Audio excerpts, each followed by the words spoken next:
Mighty are the evil spirits of the woodland that have the power to do us harm, Little Hawk. But mightier still is the good medicine for Manitou, the great spirit that vanquishes them. Tequitana speaks with great wisdom.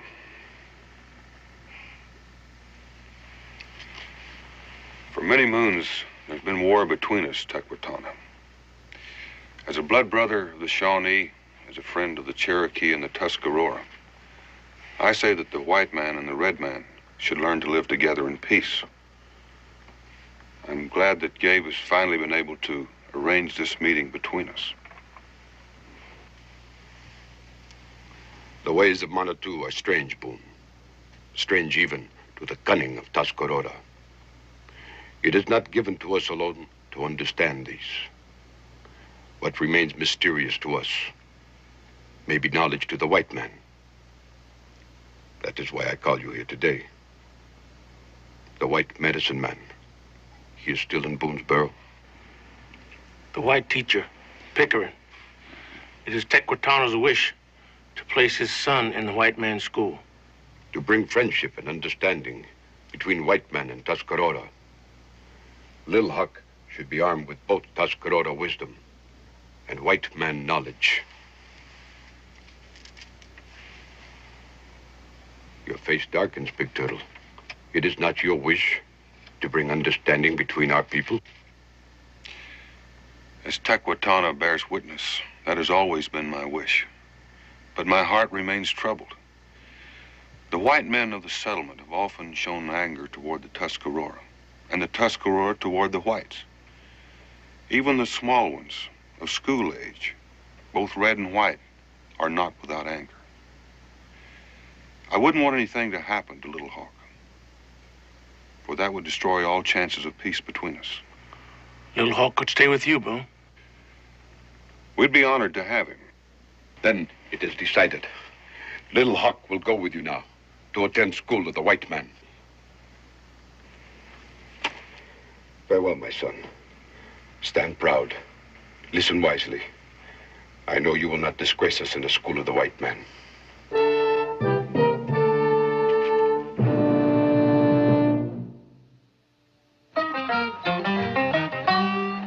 Daniel Boone was a man, yes, a big man, with an eye like an eagle and as tall as a mountain was he. Daniel Boone was a man, yes, a big man. He was brave, he was fearless, and as tough as a mighty oak tree. From the coonskin cap on the top of old Dan to the heel of his rawhide shoe, the rippin'est, roaring'est, fighting'est man the frontier ever knew. Daniel Boone was a man, yes, a big man, and he fought for America to make all Americans free. Daniel Boone.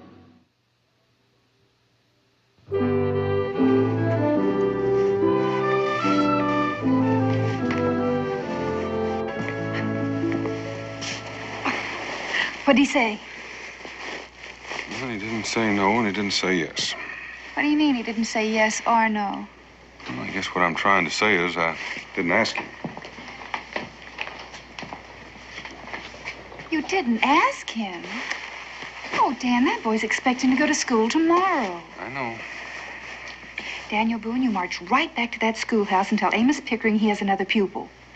Mr. Pickering. Oh, it isn't the man himself, Becky. It's just that stream of words that he can hurl at you. The first thing you know, you're sinking down in the bog of ancient history and Greek. Well, Greeks or no Greeks, he's going to teach Little Hawk just like the rest of them. Well, I promised Gabe and Tequitana that he'd get schooling. The only thing I didn't do was ask Mr. Pickering. He's getting paid, isn't he? Yeah, manner of speaking. But don't forget, he became our schoolmaster on the condition that he run the school with no interference from any of us. Nobody's telling him how to run the school. Just telling him who to teach.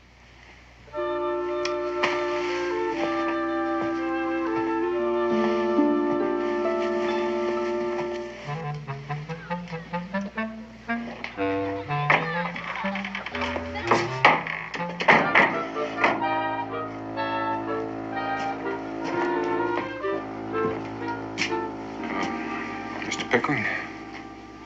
Oh, Mr. Boone, I didn't hear you come in. I'm sorry to interrupt you. Non omnia possumus omnes. When I read Virgil, I lose all sense of time. Don't you? I have enough trouble ciphering English, let alone Latin. Then let me translate. We are not all capable of everything. And they say Latin is a dead language. Mr. Pickering, there's something else that's not exactly dead around here. Yes, Mr. Boone? I'm talking about Indians. Ah, the noble savage. Well, the truth of the matter is they're no more noble than we are, or more savage. They're just people. Come to the point, Mr. Boone. What I'm trying to say is that I promised an Indian chief we'd give a son of his some schooling. You promised? I'm afraid I did. Splendid. It'll be a great challenge to mold a gentleman out of a little savage. I presume I shall be paid for my services? Oh, yes, yes, indeed. Some people consider their coinage better than ours. Capital, Boone. Capital.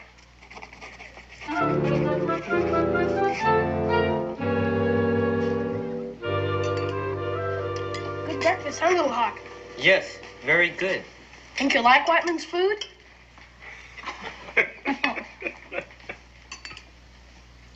What's wrong? Did I say something funny? I'm afraid you did, Israel. You call this white man's food. Well, it is, isn't it? I've been eating it all my life. Blueberries, Johnny cake with honey, and broiled trout. That's Indian food, Israel. We got it from them. Indians were making pancakes out of cornmeal and eating it with wild honey long before the white man came. They just showed us how to do it. Berries and fish have always been favored Indian food. Not only for breakfast, anytime. And don't forget about potatoes, pumpkins, squash, beans, yams. It's all Indian food. We learned about it from them. And we're supposed to be teaching you our ways. We will. He has a lot to learn. But we want him to know about our history, how we govern ourselves, what we believe in. By learning the ways of the white man, my father says I serve as a link between the white man and the red. Israel, I've got an important job for you. You can trust me, Pa. I want to make sure that Little Hawk gets started in school the right way, and that you help him with his lessons and that he gets along with the kids. That's a big responsibility, Israel. I can handle it. Engine, smelly buck, where's the feathers of a duck? Engine, spins to the jet, has no money, pays no rent. Engine, smelly buck, where's the feathers of a duck? Where'd you get the duck feathers? It's an eagle feather. Duck feathers.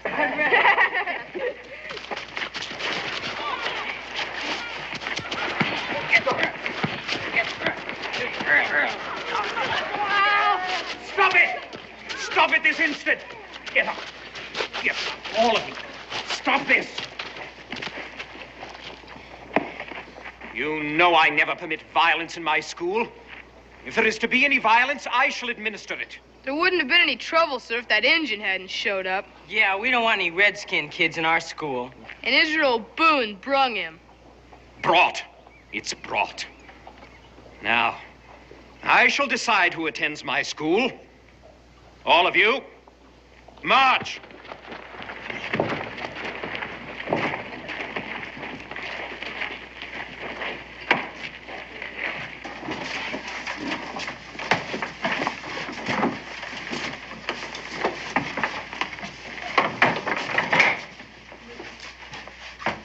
I've had enough trouble for one day. I will tolerate no more. Now, before we begin today's lesson, I want to make very clear my position with regard to our new pupil. Now then, as a settlement, we have had our problems with the Tuscarora. And I dare say they have had their problems with us. But hopefully, we are in a new era of good feelings. And I hereby charge all of you to treat our new pupil with the same consideration that you would extend to any new boy. I hope it will not be necessary for me to mention this subject again.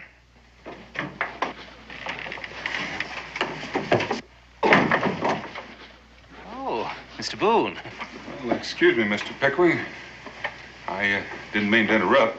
It's always a privilege to welcome the leader of our community.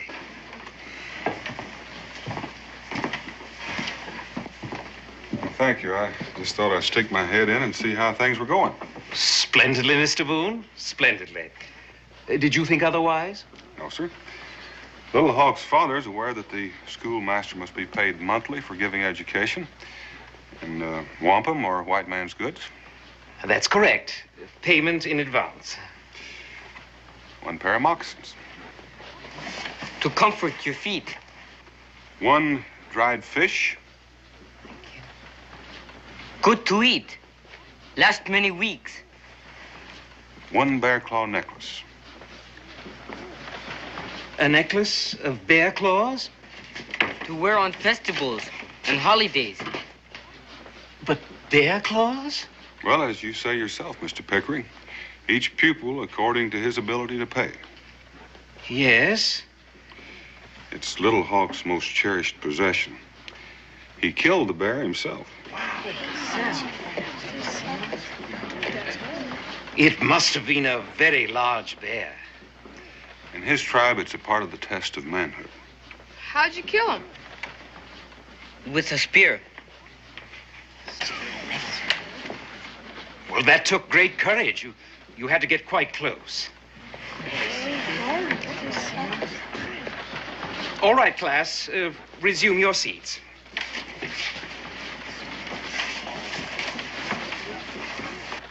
Little Hawk, please stand and tell us exactly how much education you have had, if any. A missionary lived with my tribe many moons. He taught me how to speak the language of the Yengeese. He also taught me how to write. I know the alphabet.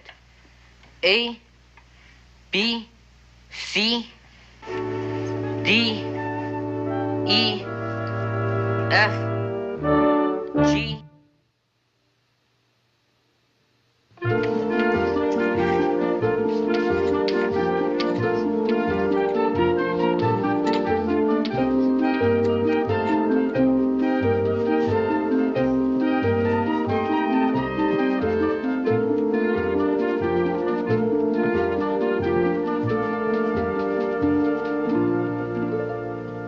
Wonder how the boys are doing in school, Boone.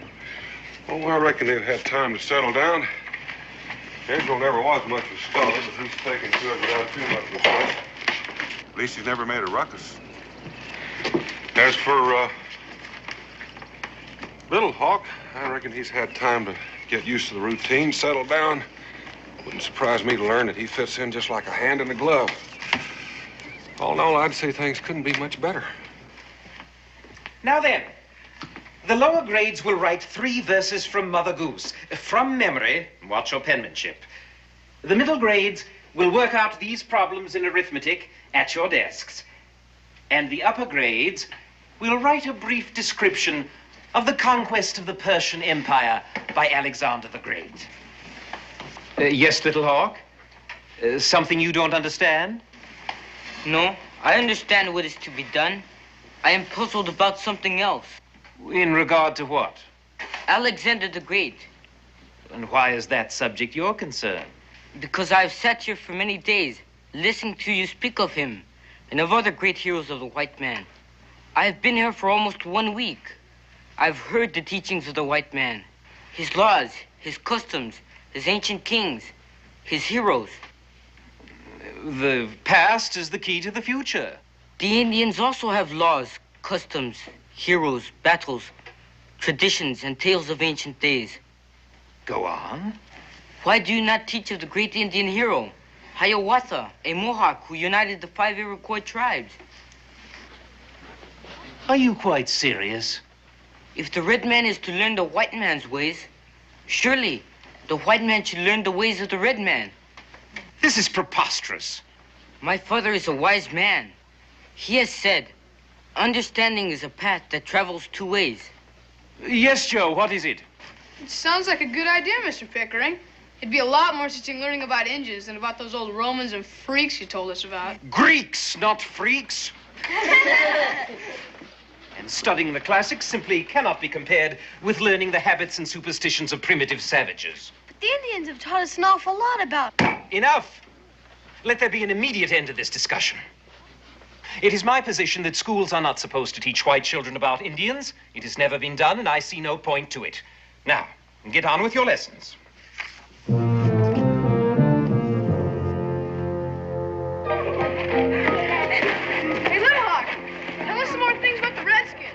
Yeah, tell us what you want old Pickering to teach us about. There's too much to know. It would take many moons. I cannot tell everything in one afternoon. Just give him an idea. Tell him some of the tests you had to take for that manhood. Yeah. Most of it is secret. I would first have to get permission from the tribal elders. But I can tell you this. They tested my endurance, my courage, and my ability to withstand pain without crying out. Gee, when my old man wallops me, I yell. How come Indians always have such funny names, like Little Hawk and Yellow Lance, Standing Bear, White Cloud? When an Indian child is born, the father walks out of the teepee full of happiness. And whatever he sees first, or the first thing that enters his mind, is what he names the child. That is supposed to bring good luck to the baby.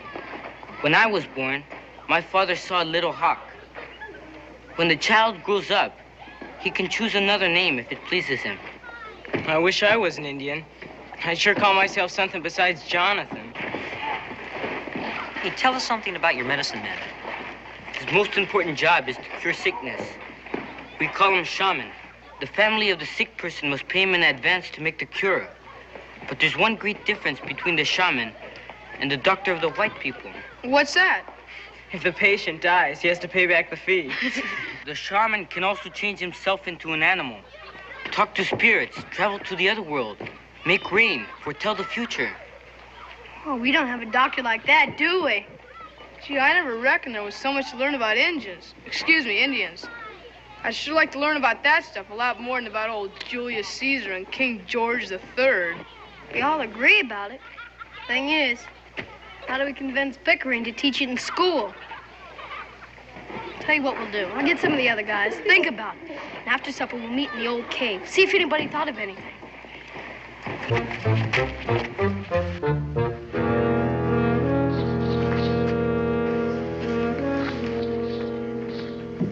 Looks like everybody's here. Anybody got any ideas? Suppose we all stay out of school for a few days. That'd make old Pickering give in.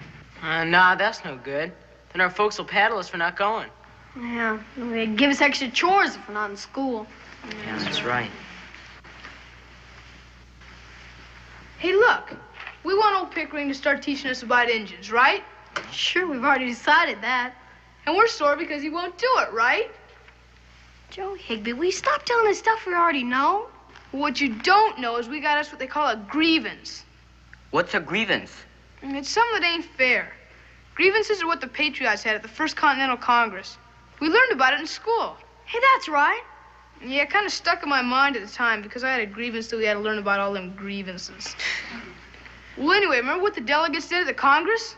Well, sure. They picked a committee, and then the committee made a list of all the colonial grievances.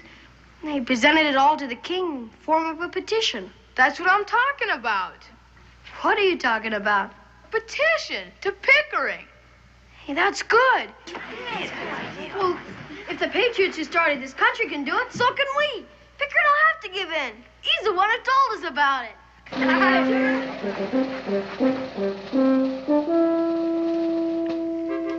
Extraordinary. Utterly incredible. This is the most amazing document I have ever seen. 8 completely different sets of handwriting, the word grievance misspelled 5 different ways, and numerous other examples of unbelievable orthography. Sentence structure that threatens to destroy the very foundations of our language, and penmanship that can only be compared to the tracks made in wet snow by a drunken squirrel. Obviously, a cooperative effort. You didn't trust any single individual to do the job, so you botched it up collectively.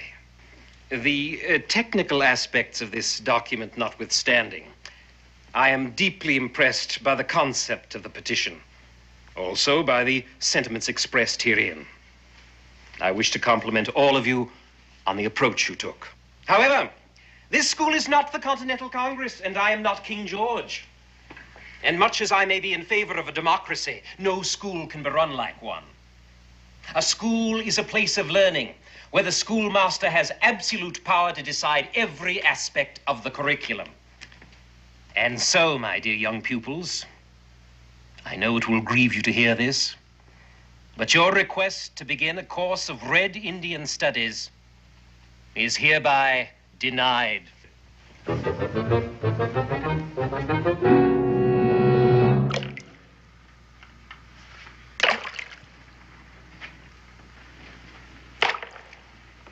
Seems like the only thing old Pickery knows about partitions is how to spell it. What do we do now? I don't know. Tuscarora have wise saying, Chikwasea tush pachinio. What does that mean? Silence is the ambush of the weak. You mean...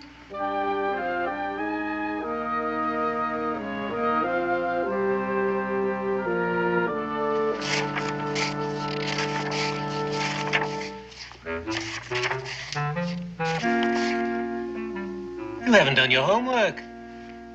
No, sir. Baxter, I'm disappointed in you. Usually you're one of the boys I can depend upon to do his lessons. Take your seat. Jonathan, you name the two patriots who organized the Boston Tea Party. I don't know, sir. All right, class. All together.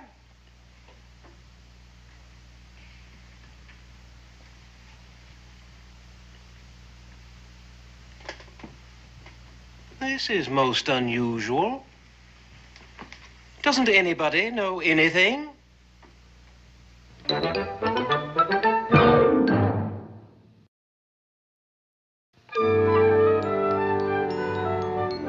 Yesterday was a unique experience in the history of collective human stupidity. Never have I seen a class so utterly devoid of knowledge. I hope today there will be a vast improvement. Israel, open your reader and turn to the biblical story of David and Goliath and read the first paragraph aloud. David was a young sheeper. Shepherd. The word is shepherd. Shepherd boy who tended his flock while King Saul... Saul. King Saul. Oh, yeah, King Saul was at war with the Philistines. Philistines. Joe, will you come to the blackboard and work out the problem, showing every step? I won't be able to do it, sir. Why not? I can't hold the chalk. And why, pray tell, can't you hold the chalk? I hurt my hand. I'm in awful pain. Little Hawk, you've shown great proficiency in arithmetical computation. Will you come to the blackboard and solve the problem for the class? I cannot hold the chalk either, sir. What happened to you? I was wrestling with Joe. I too hurt my hand. Extraordinary. Perhaps you'll all feel better after lunch. Class dismissed.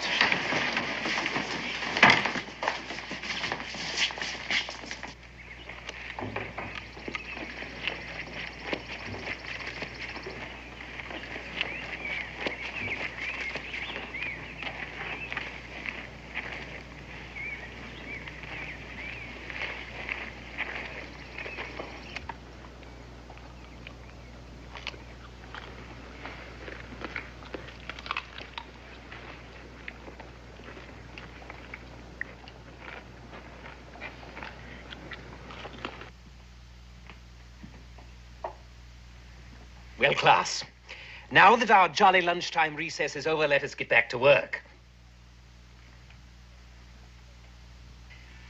These are the parts of speech of the English language. Noun, verb, adjective, adverb, conjunction, preposition, pronoun, interjection. Now then, class, copy these on your papers and write a word to illustrate the use of each one. Well, proceed. I lost my copybook. Someone broke my pen. I don't have any more ink. Someone stole my inkwell. Mine too. What'd you say about conjunctions? What's a pronoun? Enough. Well, my friends, we have come to the end of a most interesting experience. This has all been a clever little plot to bring me to heel, eh? I would not accede to your demands to provide instruction about Indians. So you call a general revolt to bring me to heel. You seem eager to learn. Well, you will learn one very important lesson. Amos Pickering is not a man to be easily intimidated. I am herewith breaking up the revolt. I know who the ringleaders are, and they will be dealt with.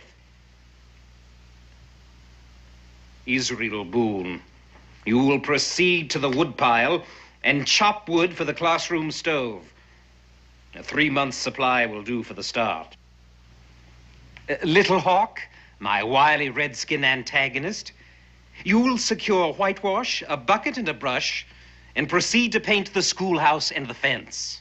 Joseph Higby, Jonathan Latimer, and Baxter Warren, you 3 co-conspirators will write 1,000 times the sentence, "I will not scheme against my teacher again." Well now, get on with it.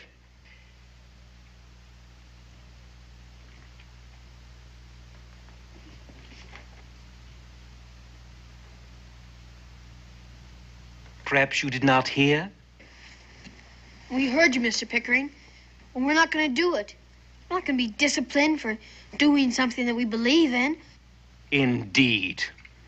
I will not tolerate defiance, nor I suspect will your parents, when I call a town meeting for tomorrow night.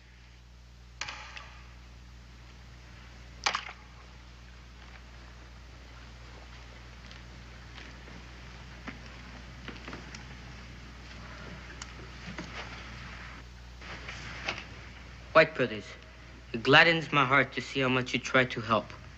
Do not blame yourselves for having failed. Now it is my turn. Got an idea? I will go into the forest and pray and fast all night. I will ask Manitou, the Great Spirit, for guidance. He will tell me what we must do. Think it'll work? That is what the tribal chiefs do when they seek wisdom.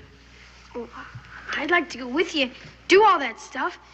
2 of us working will happen faster. You do not realize what you ask. It is hard for one who is not accustomed to it. It is better that I go alone. Maybe I never took any of that manhood test or anything. But I reckon I can do anything you can. As you wish.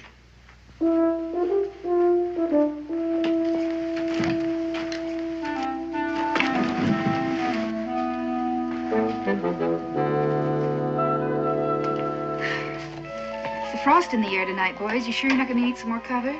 No, thank you, Mom. You know, I can still heat your supper up. You didn't have a thing to eat. No, we're not hungry. Well, that's no way for growing boys getting the bigger.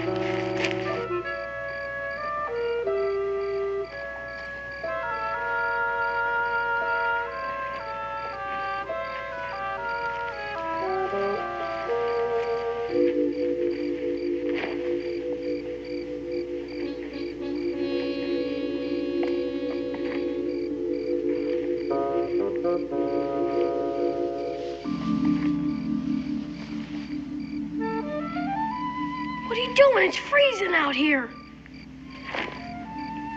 All right.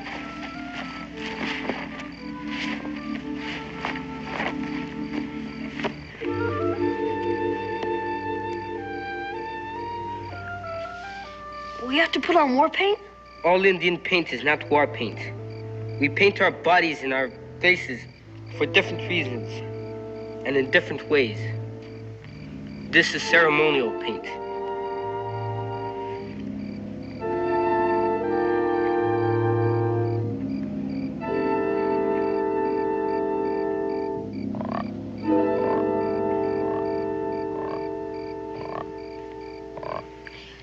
I didn't know you had a frog. What are you gonna do, kill it? No, we will do the frog dance to appease the gods, whom we respect for their wisdom.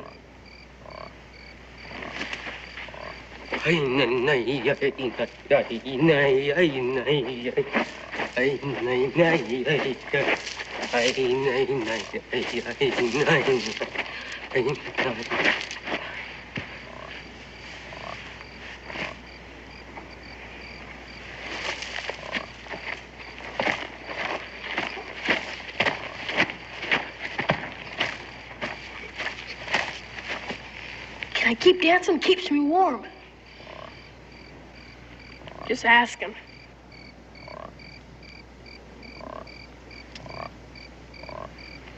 O great spirit, which lives in everything, the sky, the earth, the trees, the grass, the animals and birds, hear us, we pray to you.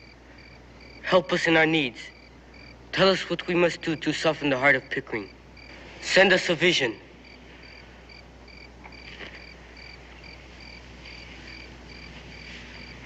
Oh, great spirit, I'm not an Indian, so I don't know if you're supposed to listen to me. But I'd sure be mighty pleased if you came through with everything Little Hawk just got through asking.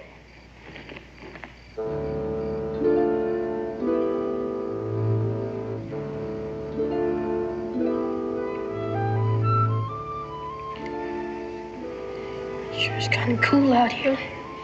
This paint doesn't do much to keep a fellow warm.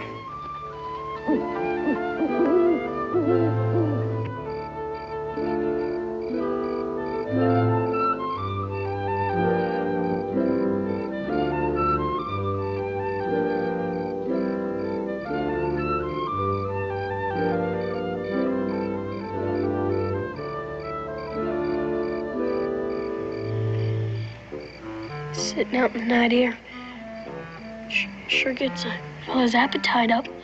We didn't have any supper.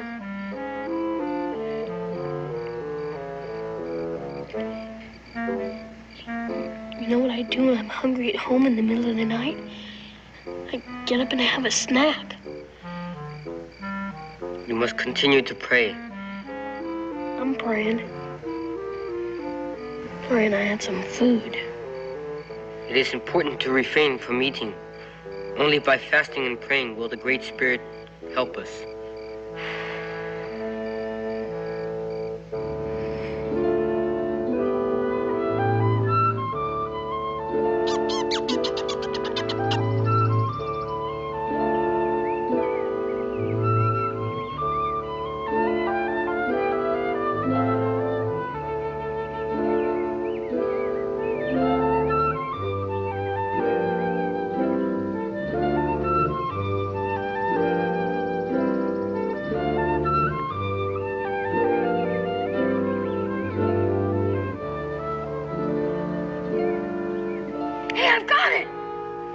You have a vision?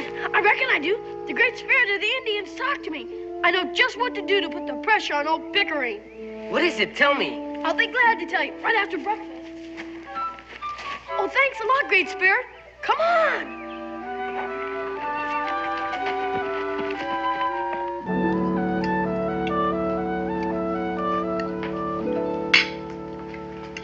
Oh, that's the way I like to see boys eat. Guess a good night's sleep must have perked up your appetites.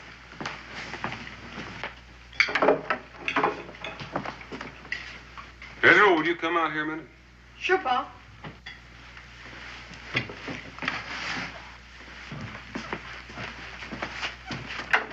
I figured it's time for you and me to have a little talk. What about? Well, it seems Mr. Pickering is mighty upset with you. He's called a special parents' meeting tonight. You mind telling me what it's all about?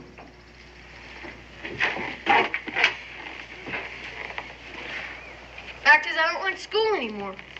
That's kind of sudden, isn't it? Teaches us stuff we don't have any use for, like old dead kings and queens and Mother Goose, for kids. Fractions. Well, Mr. Pickering's a fine teacher. He's teaching you important things like our country got its independence. Sure. Y'all agree that's good to know, but all the other stuff's a waste of time compared to other things. What other things? I'd like to hear about it. Well, Little Hawk had a good idea. So we gave it to old Pickering. If Indians are going to learn about white folks so there'd be better understanding and peace, well, why can't white kids learn about Indians? So what's sauce for the goose is sauce for the gander. Huh? That's from one of those nursery rhymes you don't think much of. So you asked Mr. Pickering to tell you more about the Indians, and he refused. He even drew up a list of grievances. When that didn't work, we decided to gang up on him, to make him give in. What do you mean, gang up on him? Guess you could call it mutiny. And I take it that my son is one of the head mutineers? Why didn't you tell your mother and me about the reason for this revolt? Decided not to tell our parents. They always side with the teacher. Well, I reckon this is one parent that doesn't. I don't always agree with Mr. Pickering. You don't? No, I think it's a fine idea for you to learn more about Indians. I think you have a right to. But I think Mr. Pickering has some rights, too. He has a right to order and cooperation in the classroom. Now, you take care of that, and I'll do what I can about those Indian studies. You will? Sure. Don't know why not. I'll get a hold of Gabe. We can come over after class in the afternoon. I'll tell the parents about it at the meeting tonight. Gee, thanks, Pa. Get in there and finish your mush.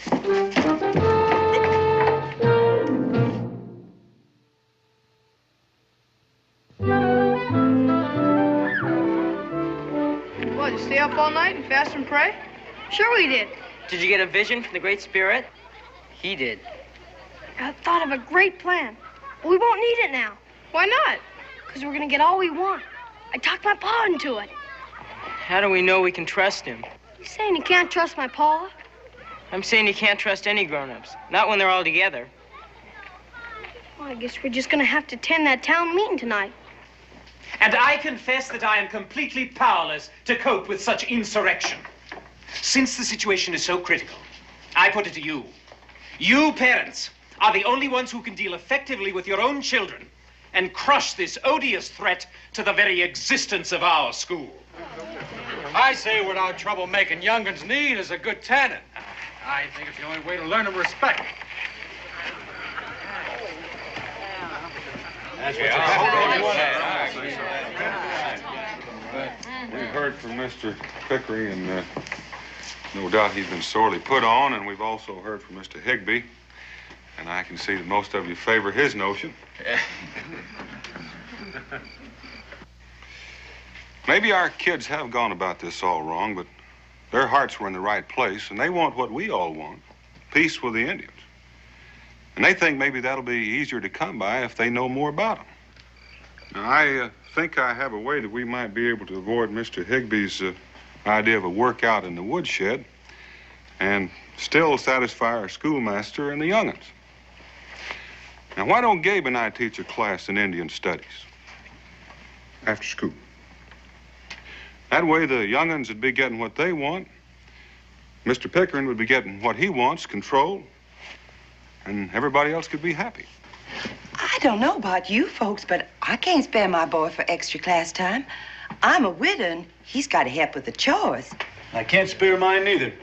What good is it to know about Indians? It ain't important. That's right, it ain't the most important things that we should in school learn. Our kids think it is.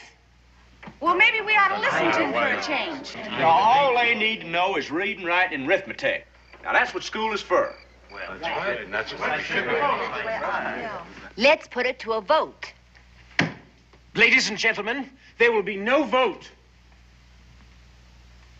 Mr. Boone, your son is the ringleader of a group of rebels. He has incited them to unruly behavior, disruption of orderly routine, and open defiance of my authority.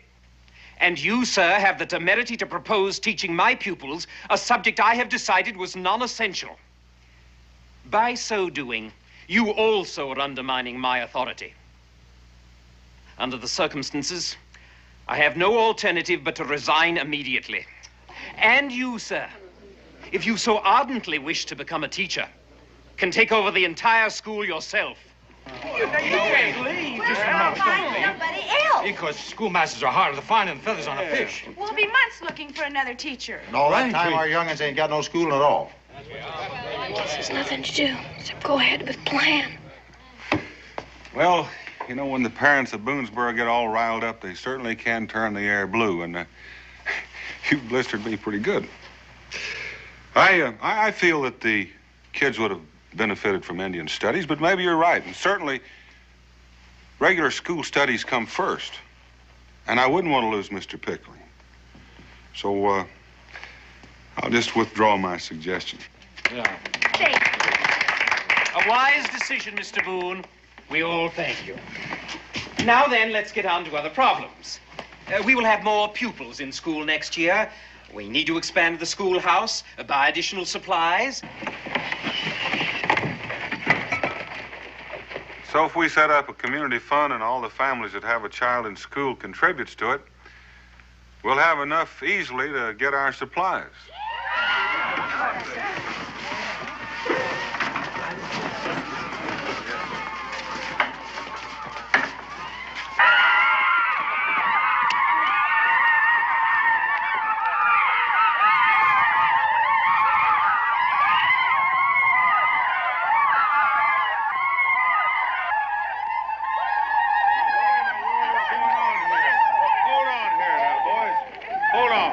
What in the world are you doing? We dressed up like Indians and made a raid, just like the grown-ups did. Grown-ups? What do you mean, grown-ups? The patriots in Boston. Mr. Pickering told us about them. They were protesting against injustice. Yeah, Samuel Adams and Paul Revere and all his friends. They pretended to be Indians, and they raided all the British ships in the harbor, threw all the tea in the ocean. They call that the Boston Tea Party. This is the Boonesboro Book Party. Yeah! The Boonesboro Book Party. Just like the tea. Our school books are an injustice to us. So we did what Samuel Adams did with the tea. We threw it in the ocean. I mean, well.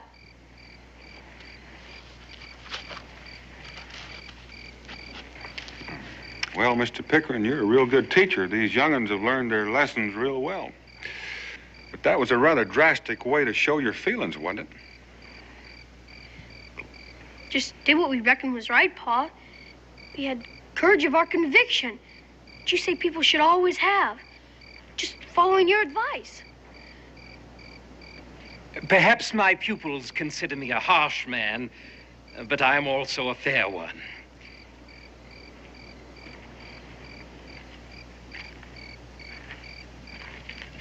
Above all, I admire courage and independence of spirit. I can't help respect what my boys have done in defense of a principle. Remember that education has for its object the formation of character. And if I fail to teach them anything else, I should always admire the fact that they possess character. Now then, I believe I'm a more reasonable man than was King George of England. The Boonesboro Book Party has accomplished its purpose. And starting tomorrow, I will begin teaching what my pupils so adamantly want, the history and culture of their Indian neighbors. Well, you're a real good man, Mr. Pickering, and we're real lucky to have you. But there's still a great big problem. We have to continue with our school studies, and we can't. All the books we have are gone. They're ruined.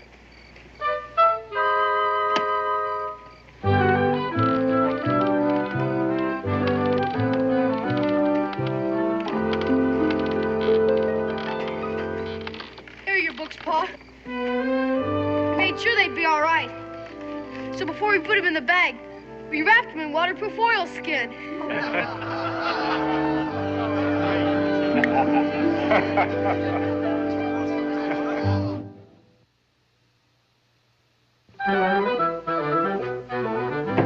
I will outline briefly the areas we will cover. Regretfully, I am a novice in this field, but Mr. Boone and Mr. Cooper have graciously volunteered to help me whenever I falter.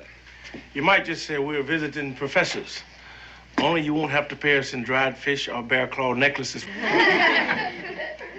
There are many Indian tribes in North America, all of them loosely related.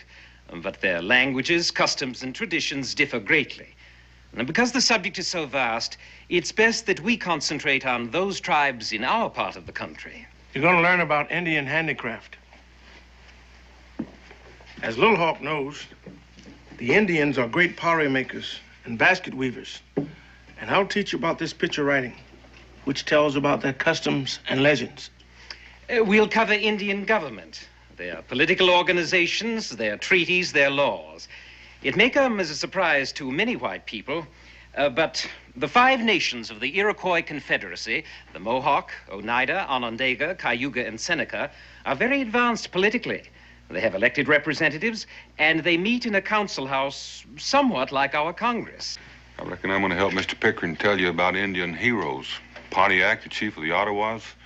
Hiawatha, a Mohawk who united the 5 Iroquois tribes. Logan, the fighting chief of the Cayugas. Logan's Indian name was Hayutaha. Hayuta.